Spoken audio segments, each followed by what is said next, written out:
Yeah,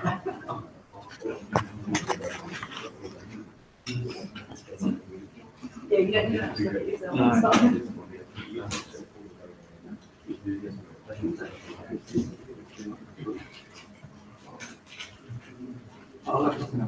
Okay. Can I make a suggestion before we get started for the afternoon? Can everybody open a packet of jelly beans now, put them out on the table? Because I was making so much noise at the back, and I'm trying to eat them really quietly. So if you want a snack, get them all open now. Let's get all the rest of them out of the way. So I hope you've all had lunch, got more water, had coffee. This afternoon, we're going to start with looking at another side to what we've been talking about already. So we started this morning with Mark talking about the overall concepts and the way we think and work at the FT.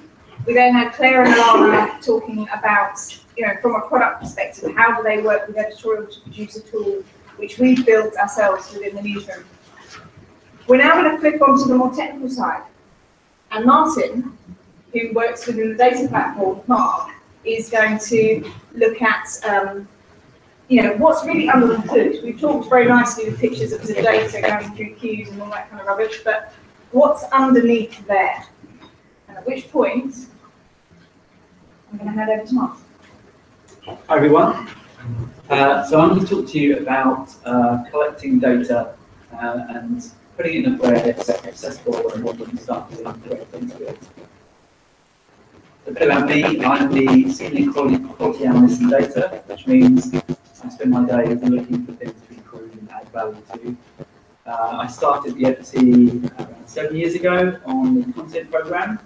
So at the time we were going through the transformation of an early version of FT.com.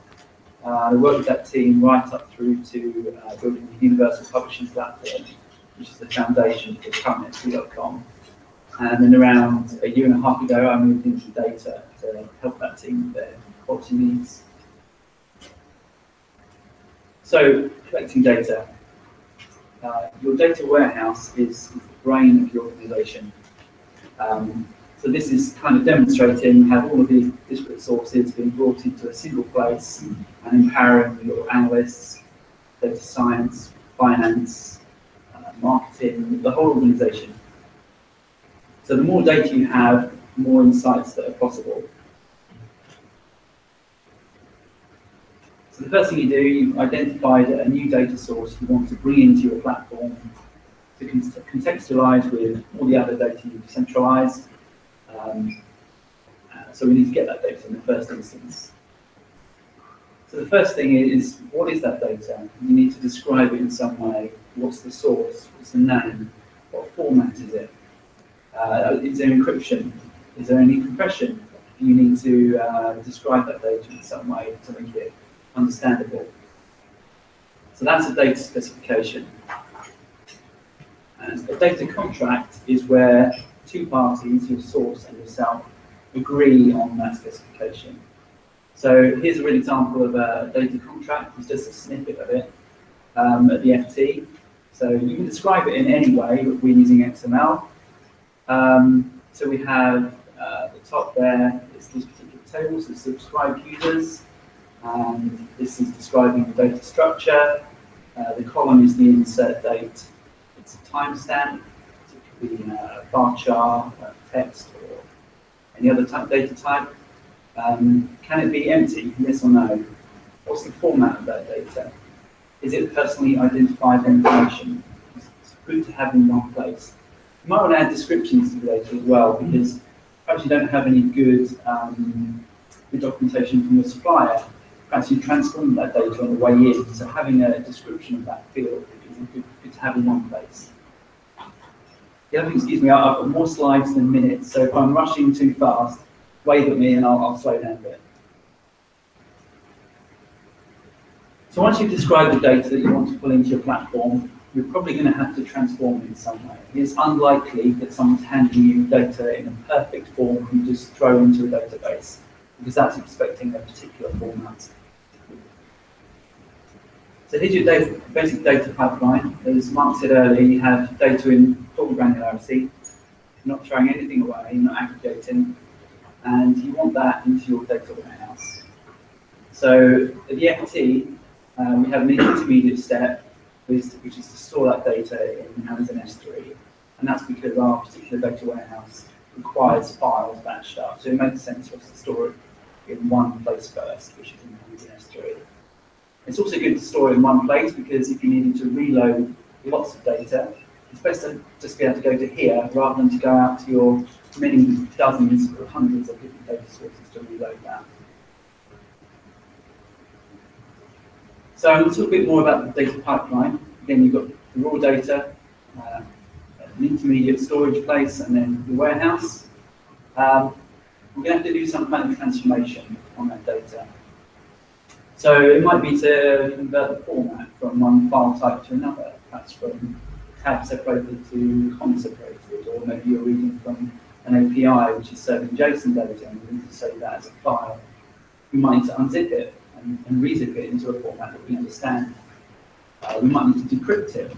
We ask all of our suppliers to provide us with encrypted data. It should never be unencrypted. And we'll re-encrypt that into a format we understand with the key that we have. And things like homogenizing dates come in very different formats. US and the rest of the world, basically. You want a consistent format so you can do comparisons later on. And this is your ETL pipeline. So extract, transform, and this is basically what it comes. So the FT, we do transformations wherever they make sense. ETL, ELT, it doesn't really matter. So for an API, we're extracting, transforming it into a file format, loading it into an intermediate step. And we might do some more, extract, transform, and load, and it will make sense. So files, perhaps we don't need to transform at this stage, they're in the file format that we like.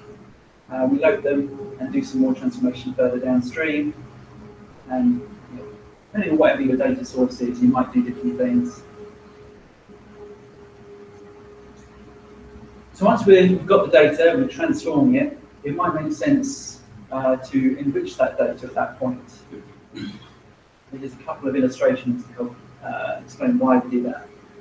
So let's say we have some click data for a particular user ID from a particular IP address on a particular page. Now, the IP address isn't particularly useful on its own, but we can make a call to a geographic API that can transform that IP address into a location.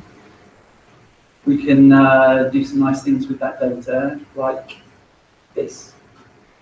This is one of the early dashboards we had around the office, which is showing live clicks on our website and where they're coming from in the world.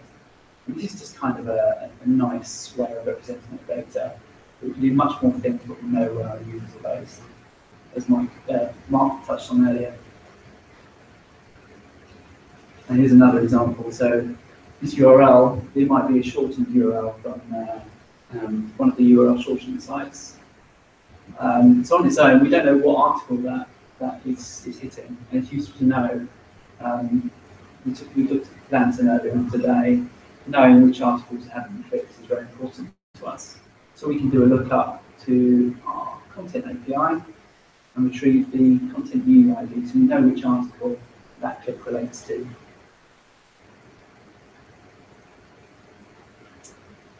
So we need to decide how often we're retrieving data. So how old can that data be before it's no longer of any value to the use case? And that will help you determine the frequency, how often you go and retrieve that data. So real time or just in time. So we've spoken a lot about the real time use cases with Lantern and through NGDA earlier today. So the characteristics of a real time data source is that it's low latency, like an event stream of clicks happening live on the website. It allows for fast reaction to new data, so you can have something programmatic on the website that's reacting to changes in that real-time data. And it's, again, it's for use cases where we want to react. Perhaps, how is the article performing in the Lantern use case? However, the quality at that stage is unknown. We haven't had any chance to do any kind of reconciliation or check-in. Mark mentioned a use case where you get 2 visits from different devices, and only later on can we merge those together and understand that they are the same user. Just in time, higher latency, and this might be powering daily reports. So the reaction is delayed, but it's still over the time frame that we want, so the last day. So we might want to find out which users do we send a welcome email to, who subscribed on the last day, this morning, so we should send a welcome campaign email. And the quality is measured and understood. There's difficulties in both. In the real-time stream, you have a problem, the impact is felt immediately. Just in time, perhaps in the last day of the problem, you've still got time to recover, but if that problem occurs at the point you're generating the report, then you have similar issues. So deciding on the load method, how do you get the data into the warehouse? So we have 3 load types. Append, which is where you're just adding new data onto the end. Every piece of data is discrete and unique on its own. We're just adding it to the end of that list. So our clickstream and page views, they're examples where we do append.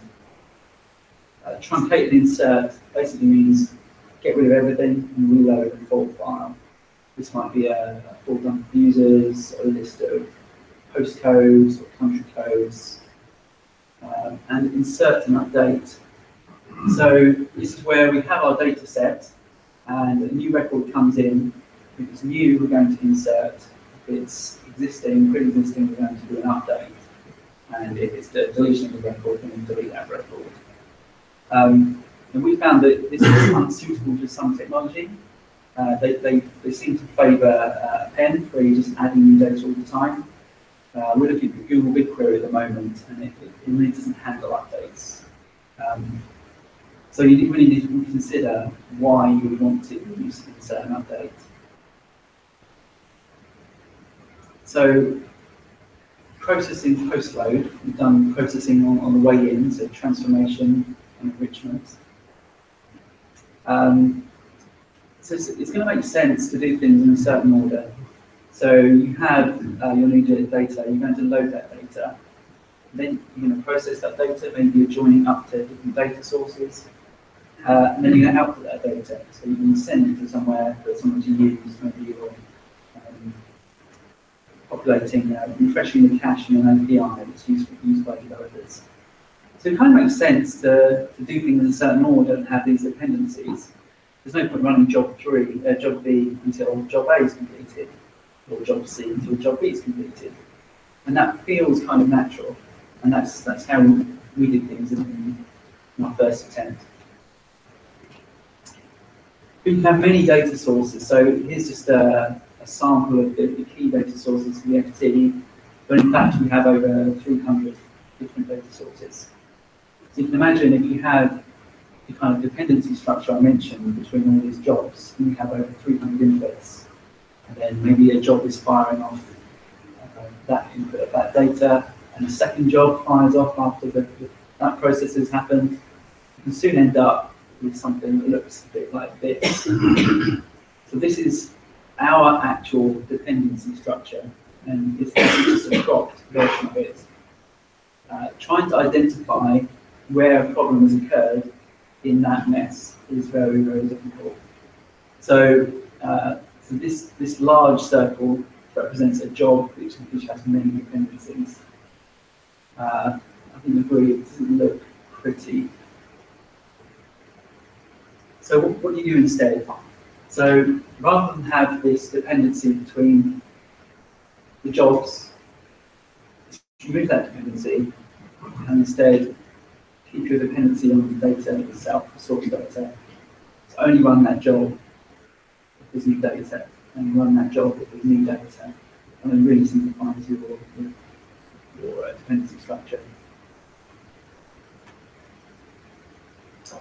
CDC stands for Change Data Capture, and this goes back to that insert, update, load method I mentioned earlier. This is why we want to have that method. So this is about changing capturing the change history. So when there's a change to a particular record, you might want to know why that happened. So why was there a change? What changed between those two things? Perhaps your data science team has an idea that someone changing address is a precursor to them cancelling. So that information might be useful to your retentions team. So here's an example to demonstrate. The top record is the most recent. It has a flag to say, yeah, this is most recent. And we can see that between this record and this record, I think the change was the address. And between this record and this record, it was the email address. Now, as I said, there are some technical challenges to doing this. It's more computation, it's more storage. So you really need to think about whether this is a valuable thing for you to be doing to really challenge the assertion that this is something you need to do. So archiving, this is the kind of the end of the life cycle. This is something we've only really started to think about now. I think when you're building a data platform, the first thing you want to do is get all that great data in front of the users so they can start making use of it. But I think if we were to do things again, I think up front, which for every use case, we would say, well, how long do you need this data for? How long is it valuable for you? If they say, I mean, people like to say, well, forever. I just want to do analysis over time. And it really just isn't practical because you'll find that your system doesn't scale. So if they say 2 years, 5 years, go back and say, well, you do week-on-week analysis, right, to show what the effect is. Why do you need data for that far in the past? It's much more difficult now to go back when there's 5 years of data and say, can I delete the last 3 years of that? Because they might be using it, they might not know the impact of that, and it's just a very difficult thing to do. So I think if we were to do something again in that data contract, we would start recording the data range. And it's something we've started to work on now by collecting off all those requirements from all parts of the business. So we're bringing all the data into one place, and we have teams across the FT using that data. So everything sounds great. Only there's a few problems. I think these would only show themselves after having the platform running for a period of time, people using them. So, rewinding to 2015, everything we've just spoken to about up to now, bring that data in, transforming it, enriching it, doing change data capture, that all happened in one app, which was a Python-based monolith, which means it's all the code in one app. And it's very difficult to change, it's very difficult to maintain, it's fragile, and it's if we want to add any new features, it's very difficult. Every deployment is a release of everything. It's a big bang, every minor change. So why do we do that? I think this is a common theme. Back in 2015 or before, we started to use Amazon Redshift, and there really wasn't the support in the marketplace for our complex needs. And probably the same is true today. So looking at our platform today, the one app I mentioned is actually just this one here. So what we've done is build out this larger state of microservices. These are very small apps with a singular purpose. They're much easier to maintain, they're much easier to deploy. And if we want to add some new features, we just add a small microservice. We don't have to deploy the entire estate just to make a small change.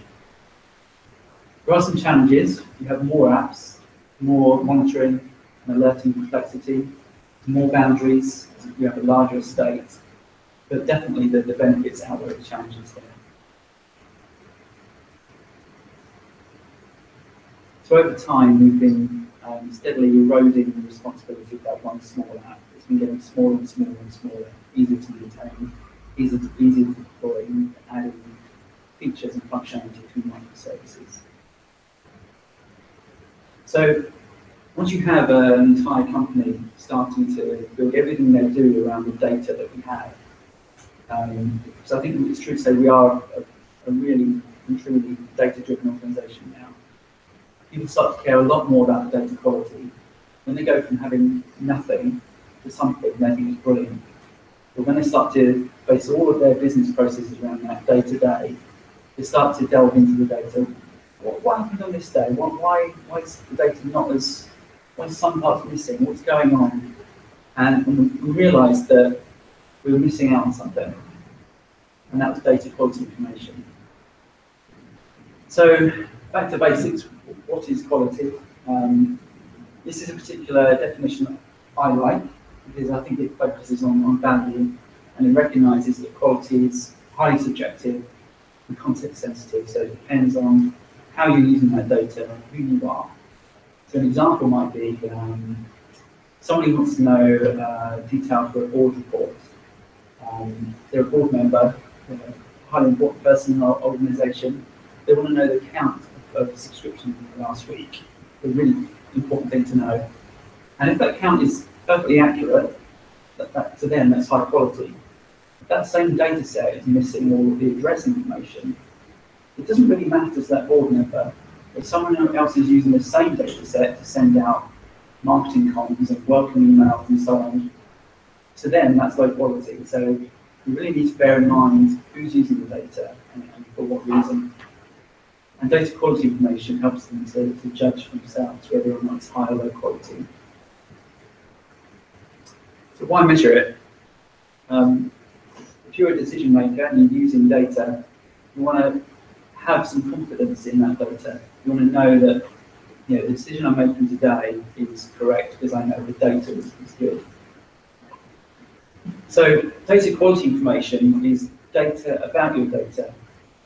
It's metadata. And if you're not measuring it, you're kind of throwing it away. If you don't measure it, there's no opportunity to improve your data. Another pyramid. So we have this concept, a guy called Richard O'Neill came up with this in the MT, of data quality tiers. So these are levels of checks and balances we can do on data throughout its life cycle.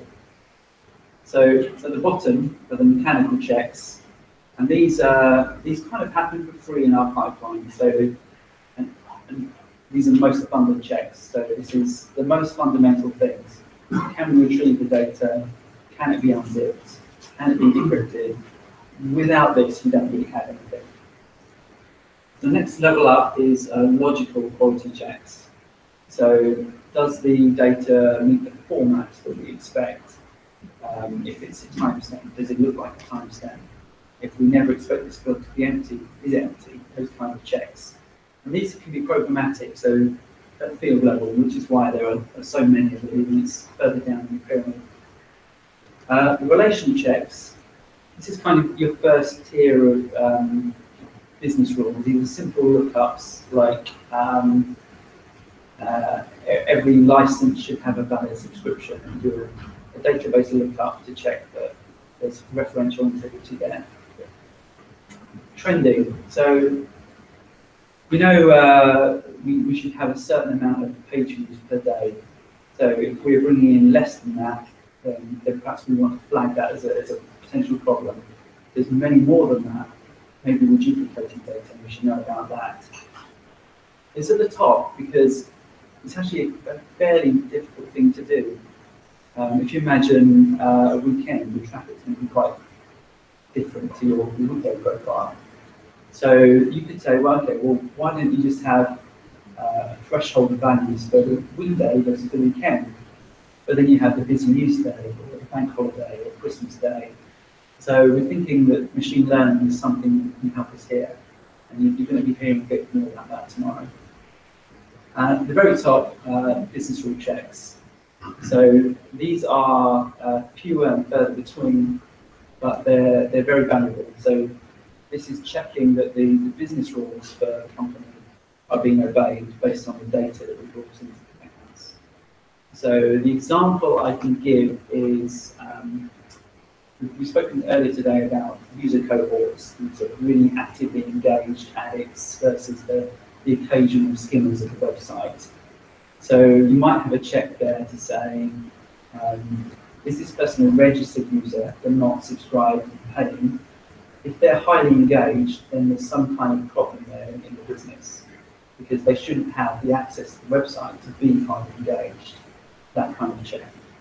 So perhaps you can use that to safeguard against holding the paywall, for instance.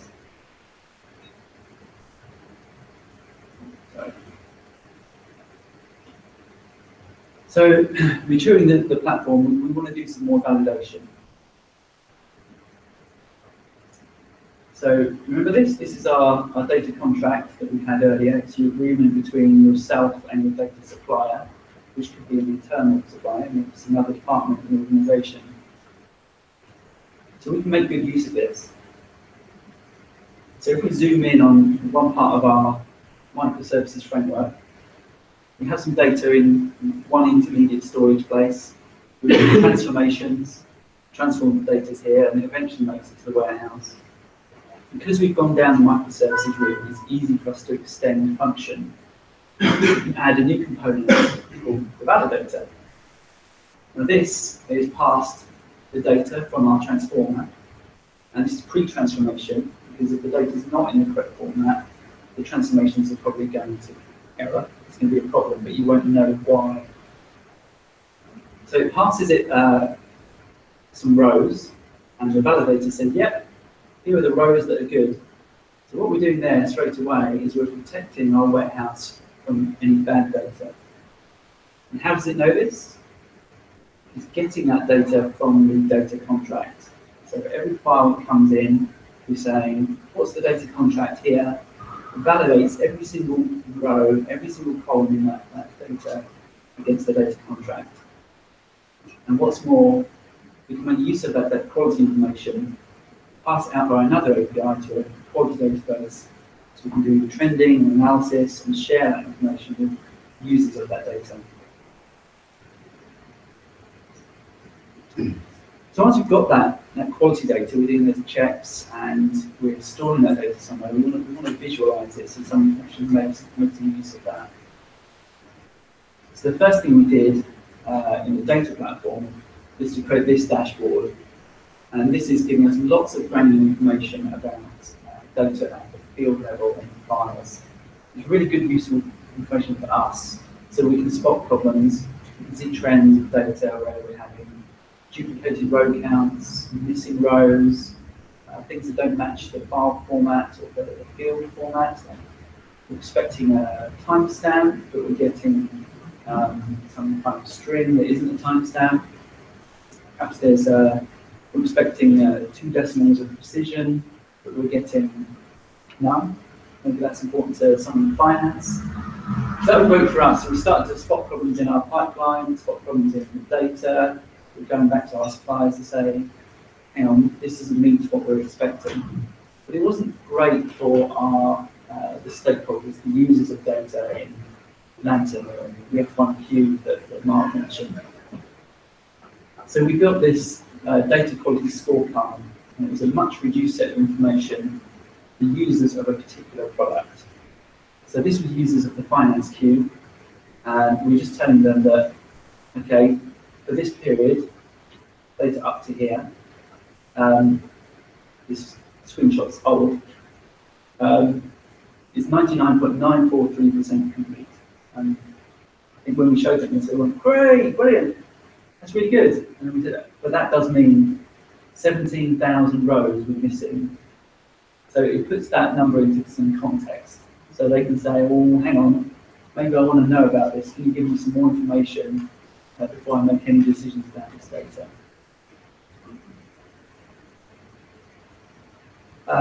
And this is an ongoing challenge. So you have multiple channels for the news. So an iOS app, an Android app, some blogs, your main website, and these are all reporting data to your to NGDA, and it wants to pass on the marketing segment for that particular user. So as an analyst, you want to say, well, how's this marketing segment performing across different devices? If it's reported differently in each case, so I've exaggerated slightly here, but we have had instances where one app was reporting segment ID as this, another as this, and another as this. The analyst knew that segment ID should be reported as this.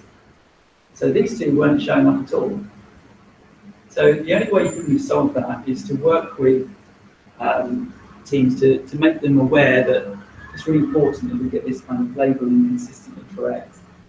And also, you can highlight this by having good visualizations, because humans are great at pattern matching. So if you see that there's a big drop-off in maybe to zero marketing performance on your Android app, it may well be because someone's mislabeled one of these parameters.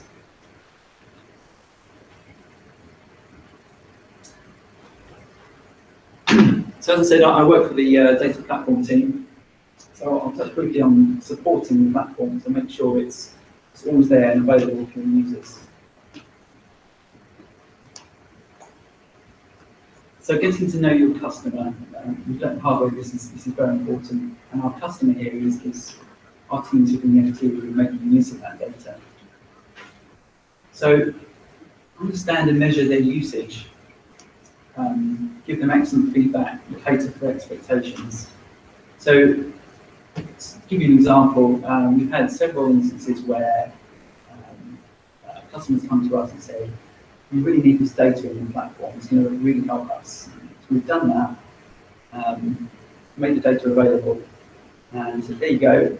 And then we haven't really heard anything. Are you using it? Yeah, we're using it.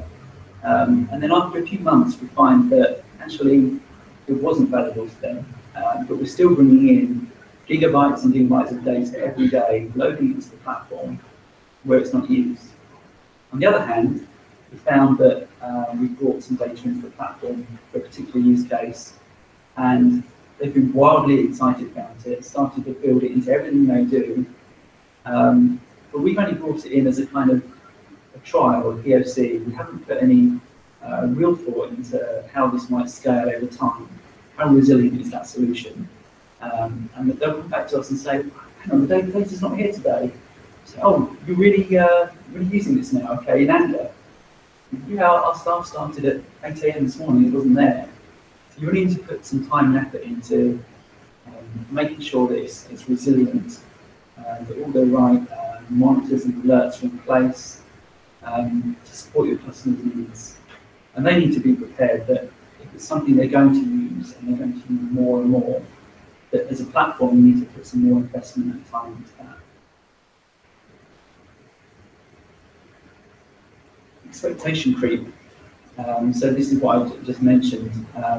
We were finding that we had an agreement with our customer in the FT that this data would always be ready by 12 PM. And then slowly over the course of that year, 10 AM, our data's not here. Okay, we'll look into it. There's a problem. Okay, we'll do some more. 8 AM. I've started work. Where's the data? So people love data, and they, as soon as they're using it, they want to use it more and more. They want it faster. They want more granularity, more fields. So if you expose data to someone in your business, if it's useful to them, you'll probably want more of it and faster.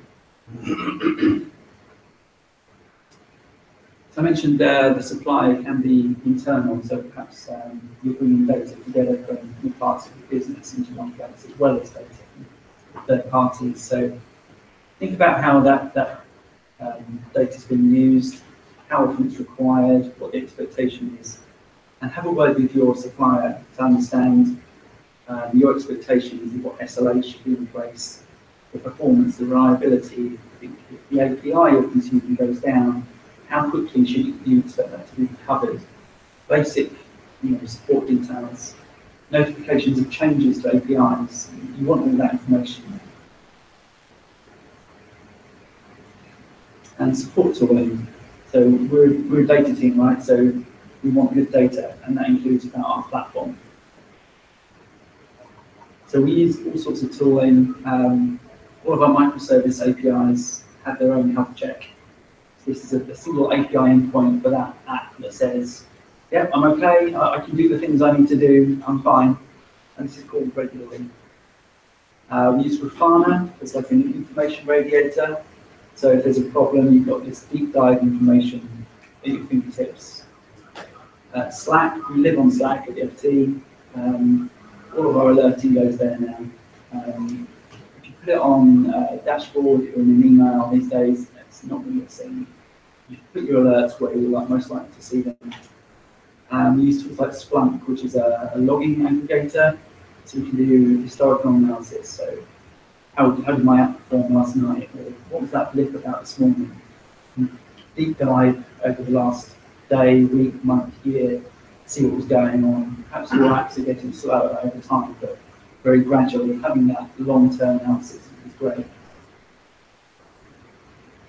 So this is a simple dashboard. This is aggregating all of those health checks that our APIs throw out, so you can very quickly see what's gone wrong. And probably about a year ago, we had maybe 7 or 8 dashboards on a screen that was cycling around. We realised it was just too many. Only one of them actually required any action from us. So this is our main dashboard now. Focus on that. On which level is that? Is that mechanical? So this is so each line is reporting the health check for a single app. But on what level? If it's running or if the data coming out of that is good? Or? So if it's running, so if it's a particular app that needs to get data from Amazon S3 and put it into Redshift, it will have health checks that say, can I read from Amazon S3? Can I write to Amazon Redshift? They're very specific checks for that app, and we write them when we build the app. So if that's green, you know that that app can do everything it needs to do. Just about one closing note. We originally, when we were talking to 5, 10 years ago, we had a team who would write monitoring applications and configure service tanks. And then we had a development team, and the development team would have this skillet operations to release and monitoring was computer content. And it was always disjointed. So if we looked back to a couple of years ago, we said, is there a reason why the monitoring can't be part of the code? And so you use the continuous acceptance tests as part of the monitoring. This exists, you can go to ft.com/__health, and you'll get a health insight for our main website. So it's enabled with monitoring externally from places like LinkedIn to aggregate on dashboards. But also, really useful is if you're a developer and you check out some code from GitHub or wherever, and you're trying to get it to run in your local environment, if you get it to start, if you go to the health check page and it's on your own laptop, and you can say, oh, well, this is not running correctly, is it because it can't write in that direction, it can't print the data. So it's suddenly by putting that in a place where developers find useful reasons to maintain and help themselves, it's sort of achieve that virtuous benefit for the wider organization. It looks like a GUI there, and that's because there's a Chrome extension that converts a standard JSON endpoint into something pretty that looks in JSON, so that's an application. And because it's linked into the JSON, it doesn't have to be a programming language you're using. So a couple of different teams have languages that built some libraries to fast into data, and ultimately put it down to what it's actually using, providing to create some JSON and contributing to us. The really important thing about these health checks is you have to execute the actual code part. So it's not a token, can I see Amazon S3, it's can I actually read from the bucket that I need to read from with the same credentials that I would have to read any other data from. So it has to be a genuine check.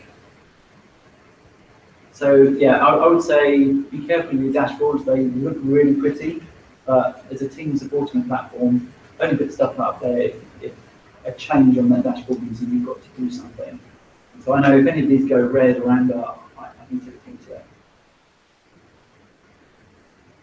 And we've been writing lots of bots as well. So because we use Slack daily, this is our health bot. So this is a particular app It's aggregating all of those health checks I just showed you. If any of them go into alert condition, it fires out to our Slack channel. And if it recovers, it automatically says, yeah, this recovered. You don't need to act immediately, but maybe we need to go and investigate what caused that in the first place. This chap, ETL Monitor Off, is a bot written by one of our Russian developers. He's monitoring our ETL pipeline. So, I call it he, isn't it? Any error in the pipeline, you can write it out here and tell us what went wrong and what the impact of that is. So, this thing is an error. It means that abstraction is going to be late. We might have applied, the abstraction is in danger, someone didn't reply yet, I'm looking at it. So it's kind of a part of the team almost. It can tell us what specifically happened, so it will output some error information. So without having to connect to a server, we have that to hand. And it's interactive, so you can type stuff in, like Go, which means pay your life. You can type in the name of a particular group and see which ETL services, ETL jobs are affected by that group, and it'll give you a reply. So if I'm on the train on the way in, I can just go in and type status, and it's going to give me a summary of what things are wrong. And when I see what things are wrong, I can then type the name of that job, and it will tell me what specifically is wrong with that. So I don't need to be on the company network, I can be on the train or anywhere and find out instantly. So this is Grafana. It's a lovely graphing tool that takes metrics from your applications. Has all this nice stuff out of the box, like free disk space, CPU, and free memory. But you can also add your own custom metrics for your particular apps. So this is for our Transform, I believe. So this is the number of jobs being processed over time, number of files in the backlog, how many validating jobs being processed in time. You can add alerting for this as well. So say your health check, for whatever reason, wasn't reporting anything that was wrong. If this file backlog was stacking up and then consistently stays above a level, you can send an alert. So it's kind of a fail-safe check. Okay, so data privacy and security. It's going to be a bigger topic the closer we get to May next year. We get. So, anyone remember this? The TalkTalk breach, 2015. They were charged with basically not securing or protecting sufficiently their customer data. After this incident went public, their market value dropped by £1 billion. They then spent £70 million on remediation, trying to fix those problems. Over the next 2 years, they seemed to get the message. They started to look after customers better. The customer loyalty grew. But again, only a few weeks ago, they used an Indian outsourcing firm, gave everyone access they shouldn't have, and some individuals were selling data on the black market. So a more recent example, has anyone heard of Equifax? These are a large American credit ratings company. Would anyone like to guess what their market value suffered by after their recent breach? Monetary value.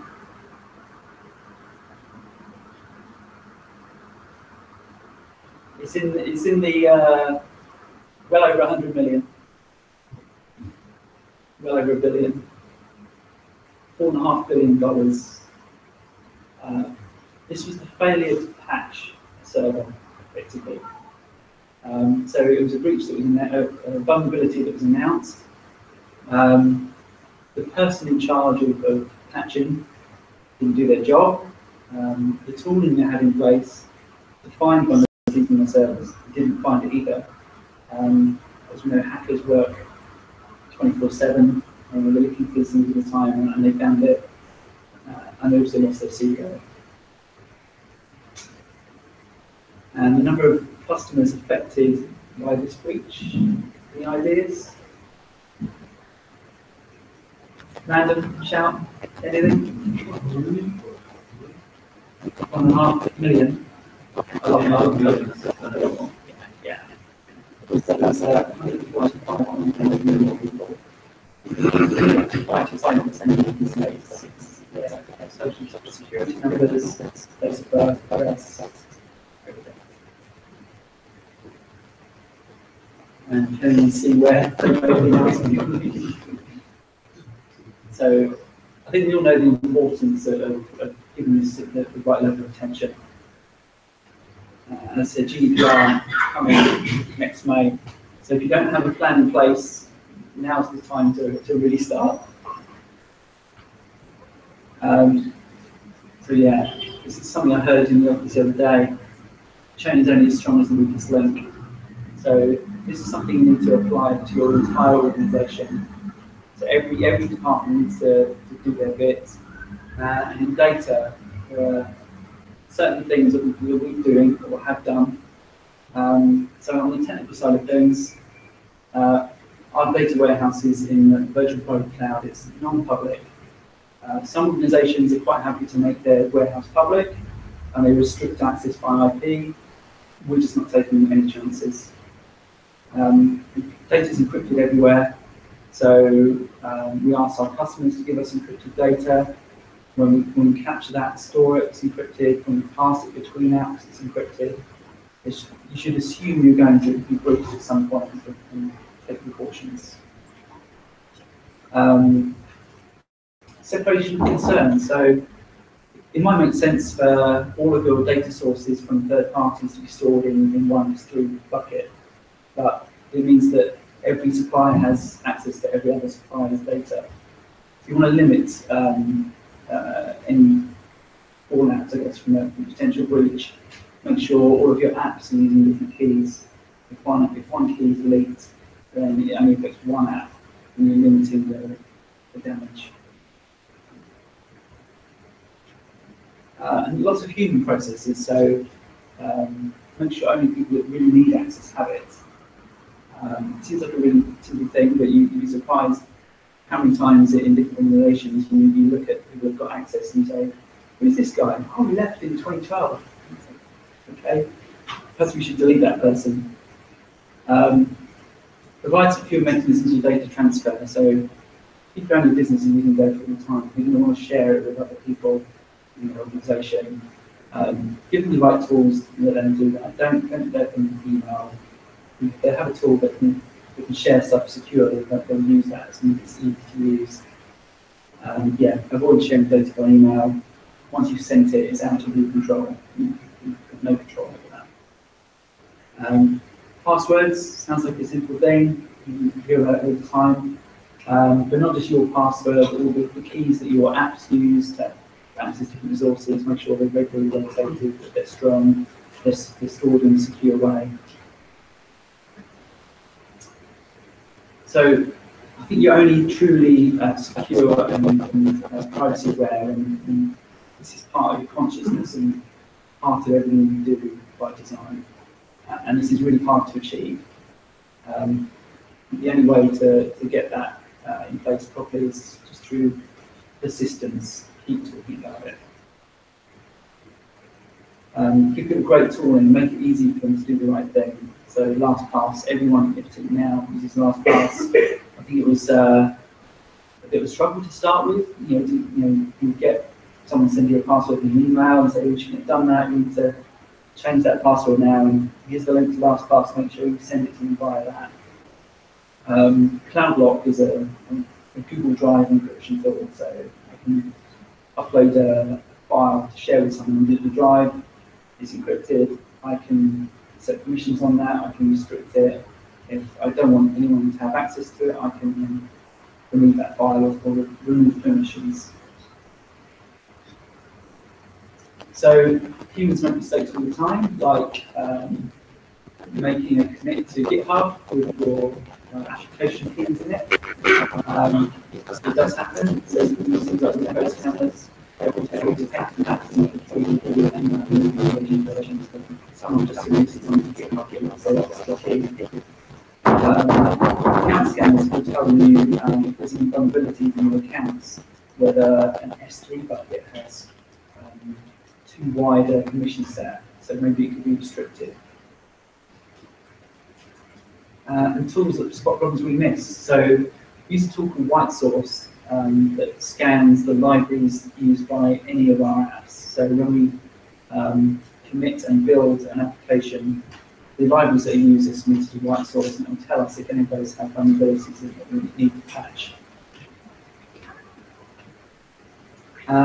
Yeah, and just try and encourage change in the organisation. We have a cybersecurity team who are leading posters like this around this all the time.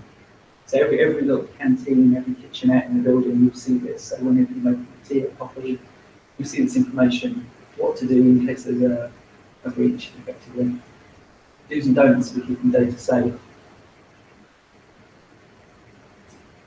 This is a bit like the OWASP Top 10, have you heard of that? It's basically a checklist of basic things you can do to protect your software. We have a team of experts that are available to us for questions any time of day. And keep the conversation going. So we have people writing internal blog posts, we have internal conferences on security. So it's just keep it at the forefront of people's minds. These are some big challenges that we see in the data team for the GDPR. So the right to be forgotten. So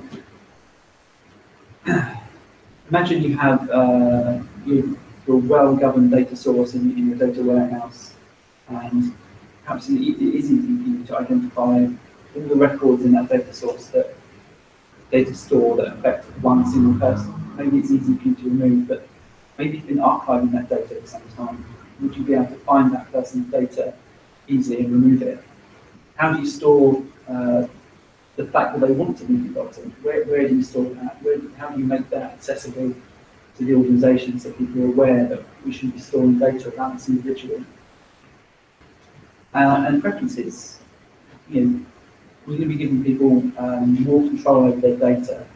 How long we can store it, what we can use it for, how we process it. So how do we factor that into the data platform based on their permissions? So summary. We talked about the ETL pipeline. We're collecting, transforming, enriching, loading, and post-processing that data. The design considerations around latency, real-time versus just-in-time, the load types, those dependencies.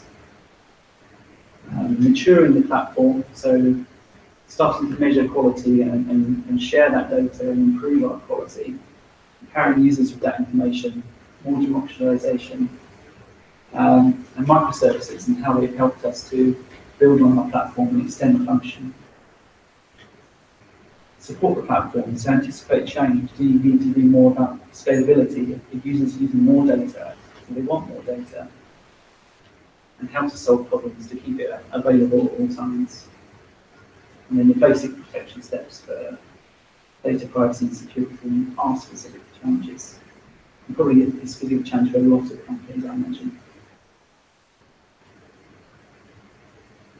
Sorry it was so long. I think I've overrun. Haven't? No? Any questions? Just one, you said on this pyramid, the use of AI and machine learning to find trending things. Are you using any kind of automatic discoveries on business rules, any algorithms such rules-based systems to find numbers? So at the moment we've just used specific user-written rules, the business rules that we know about. We've had some internal hack days at the FT to see what we can do around row counts. So our little POC was about ad impressions over the week, seeing if we could spot duplication or abnormally low ad impressions for particular day of the week. You'll hear tomorrow from Babs about how they can use machine learning in the membership program. So if you're interested in that, this tomorrow. Oh, it's a challenge. Right, Yeah. code. Yeah. Lots of opportunities. You said that it's also new demands for new data. And are the one options to use data from the data platform, or by a fast track that data science can do exploration? That's one of the way, possible of the way to look at data and make data. So we recognised some time ago that we had a scalability issue, that our one data platform serving everybody was not going according to plan. So we actually have three separate clusters for different use cases. So one cluster is a smaller subset of our data for the last 3 months. It's a more expensive cluster because it uses faster disk storage, and that's serving our analytics and data science use case. And we can build models in that particular cluster. We're currently exploring Google BigQuery because that enables us a bit more in terms of scalability. We found that once you have an analytics team more than about 5 people in it, the number of concurrent queries on certain technologies like Redshift becomes a problem. So Google BigQuery's paper query model is probably going to suit us a bit better. I don't know if that's answering the question though.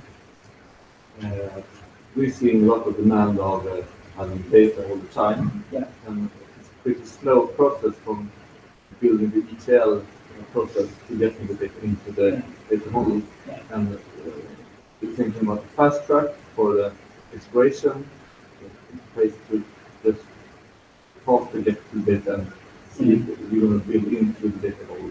I think so. So Mark mentioned we have NGDA, and it's only a latency of 1 second to get some kind of actionable insight from that. Yeah. The downside is always that you don't have that time to put that data into a model that the business understands, that abstraction layer. You don't have the chance to understand the quality and tie certain data sources together, which is the way your data warehouse becomes into its own. We have things like Lantern, which are using that clickstream data in real time to power Lantern, but it comes at a compromise.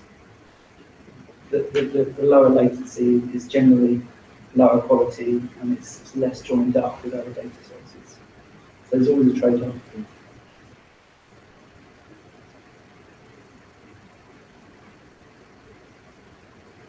Next.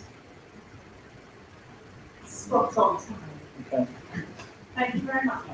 Thank you.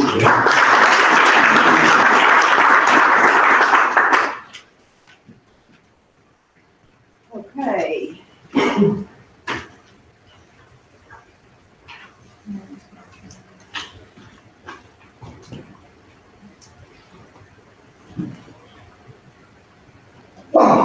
Right, so one of the things that we had a couple of thoughts when we were putting this together. Firstly, we wanted to show multiple sides. So as I said, we've seen 3 different sides to how we approach various problems.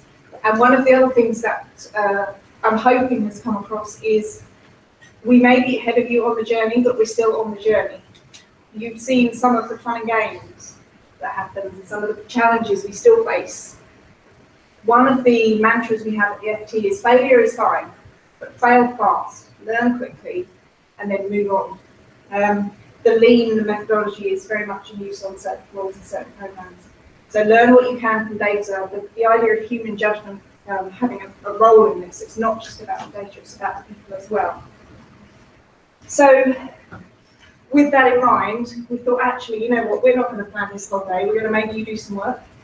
So this is the point where actually you are going to have to put your brains into gear and start thinking based on what you heard last time when we were in Warsaw, what you heard today, and what you do at your own companies. So first of all, just to get a bit of a measure of the room, Does everybody understand the phrase lifetime value? Put your hand up if you do. Is there anyone who hasn't heard of it before? And everybody else who didn't put their hand up for either of those questions, let's go through our definition that we're using today for this. So lifetime value is the value to the business of a customer. But it's not just monetary. Think of it as coming from a variety of sources.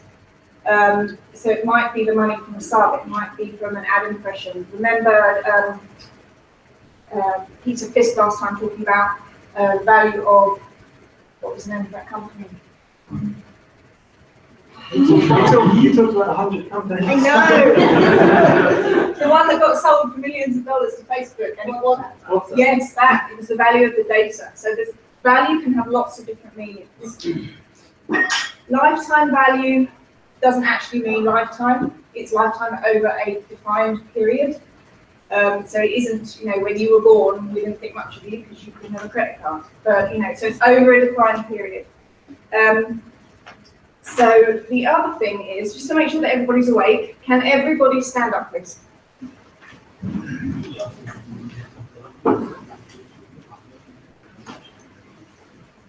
I apologise, I've just realised there's someone in here on crutches. So sorry, he's at the back. Okay, so sit down if in your company the phrase lifetime value has never been mentioned. Brilliant. That makes the whole thing a lot easier.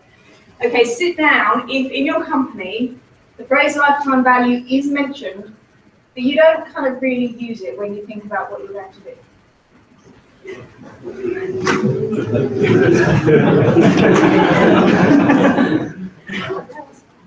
Okay, so the people who are standing up, you're going to want to crib ideas off them throughout the whole of the rest of the afternoon, because that's what this afternoon is based on.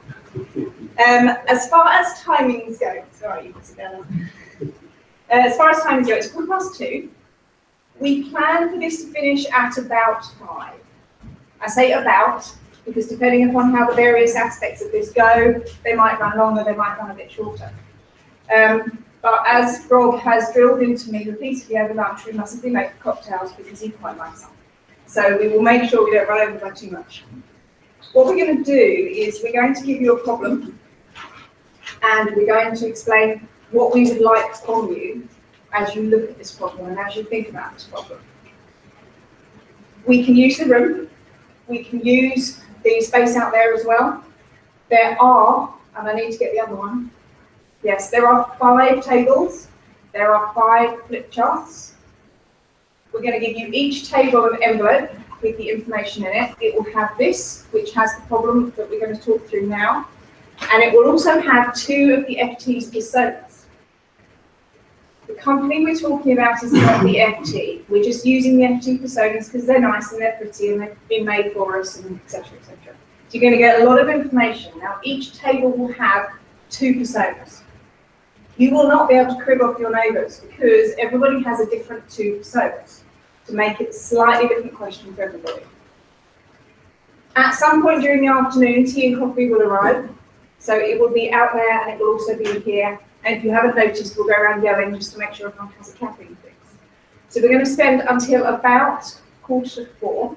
So about, by the time we've started, about an hour and a bit thinking about the problem and doing, what Mark is going to go into around what we're looking for you. What we're then going to do is between the groups, so somebody from each group will stay with what they have come up with, and the rest of the group will go around the other groups to find out what it is that they thought of that you didn't, or indeed what you thought of, but they thought of in a different way and came up with a different solution for. And then that's going to be about 20 minutes, and then we will end up with about-ish 40 minutes left. We have 5 groups, so that's just less than 10 minutes each. And what we would like is, and it's on here so you know what's coming, the top 3 findings that you had about your personas, and the facts or challenges that you found most interesting when you're working through this problem. So we don't need to know everything, because otherwise we will be here all night and we won't get cocktails and snacks. But what is it you found most challenging about this? What is it that you think is most difficult? What is the problem that you struggled over the most? And in theory, then that gets us to about 5 o'clock, and we stroll along the river, and it should be a lovely evening. There you go, it's fabulous. So, I think I'm going to pass over to you while I get into it. Okay, thank you. Okay, so as Bryony said, we're going to give you 2 personas, and what we'd like you to do is identify the different value that these personas give you. So we want you to try and think about how you might calculate this lifetime value for each of your personas. And to do this, I think what we want to see is what Martin has just described we did at the FT. We took many years to do. We want you to do it in like an hour. This is create a representative ETL flow, just on the whiteboards or something like that. This is the idea of this is to help you think about what sources of data you might need to work out the LTV. Not in any detail, but the kind of transformations and the kind of joining together you might have to do with this data, and then what kind of outputs you need at the other end. Hopefully, by doing this work, this will help you come out with your top 3 interesting facts for the other groups, and your top 3 findings.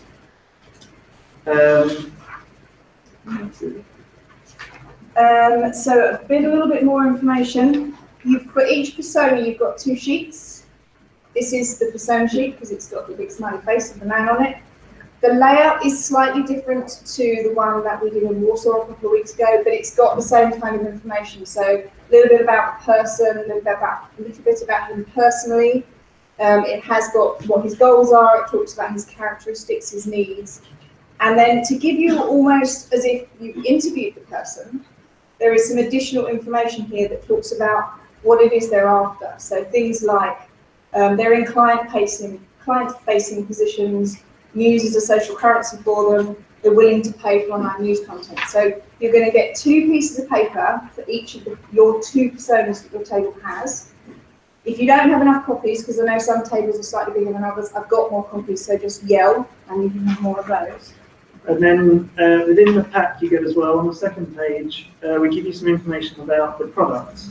So things like, is there a website, is there an app, is there a newspaper, and that kind of information. So you can try and calculate based off of those assumptions. Okay, so I am going to dish out these envelopes first. There are, like I said, so there's probably room for about 3 groups in here, 2 groups outside. We'll give it about 40 minutes. Is everybody clear on what we do? Does anybody have any questions?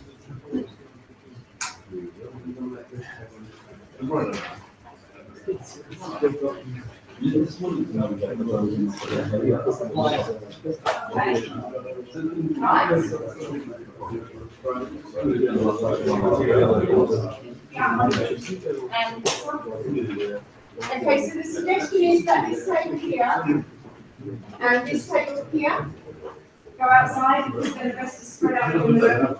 I'm going to go and find the thingy. And Mark, can you dish out Post-its and Sharpies? Yeah. Just before they all go. Oh yeah. Oh yeah. So this is interesting. Everybody, don't panic. You do not need to run screaming from the building. There is a fire alarm test. You just don't half an hour. So just when you're into your problem, you've completely forgotten. All hell is going to break loose. But it's okay. It's a test. Okay. I'm going to find another flip chart.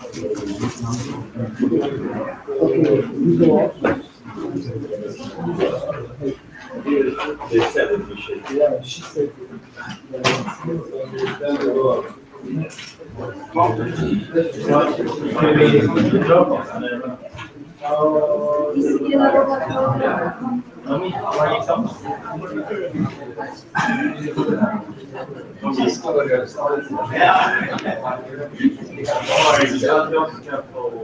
Yeah.